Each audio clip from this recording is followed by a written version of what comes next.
Chodavaram MLA రాజు గత 4 రోజులుగా నియోజకవర్గంలోని ప్రజలకు కనబడడం లేదు. భయంకరమైన మోంతా తుఫాన్ నేపథ్యంలో సీఎం చంద్రబాబు రాత్రింబవళ్లు నిద్ర లేకుండా ప్రజల రక్షణ కోసం అధికారులను పరుగులు పెట్టిస్తుంటే చోడవరం ఎమ్మెల్యే రాజు మాత్రం 4 రోజులుగా ఆచూకీ లేకుండా పోయారు. జిల్లా కలెక్టర్ విజయకృష్ణన్ చోడవరంలోని లోతట్టు ప్రాంతాలను పర్యటించేందుకు బుధవారం వచ్చినప్పటికీ ఎమ్మెల్యే గారి జాడ మాత్రం అస్సలు కనిపించలేదు. దీంతో ఎమ్మెల్యే రాజు ఎక్కడైనా కనిపిస్తే కొంచెం సమాచారం ఇవ్వండి అంటూ చోడవరం ప్రజలు వేడుకునే పరిస్థితి కనబడింది. నియోజకవర్గంలోని అన్ని గ్రామాల్లో పొలాలు నీట మునిగాయి. అనేక చోట్ల లోతట్టు ప్రాంతాల్లోని ఇళ్లు కూడా జలమయమయ్యాయి.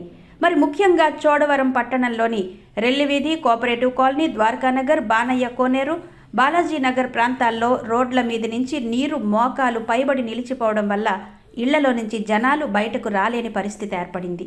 కొన్ని చోట్ల పాములు కొట్టుకొచ్చి ఇళ్లలోకి చేరడంతో పిల్లలు, వృద్ధులు భయభ్రాంతులకు గురవుతున్నారు. బుధవారం అనకాపల్లి జిల్లా కలెక్టర్ విజయకృష్ణన్ పట్టణంలోని లోతట్టు ప్రాంతాల్లో స్వయంగా పర్యటించి నీరు బయటకు పోవడానికి గల మార్గాలను అన్వేషించాలని అక్కడ ఉన్న రెవెన్యూ సిబ్బందికి ఆదేశాలు జారీ చేశారు. చోడవరం నుంచి కలెక్టర్ విజయకృష్ణన్ మాడుగుల నియోజకవర్గంలోని దేవరాపల్లి వెళ్లి అక్కడ మాడుగుల ఎమ్మెల్యే బండారు సత్యనారాయణతో కలిసి లోతట్టు ప్రాంతాలను పరిశీలించారు.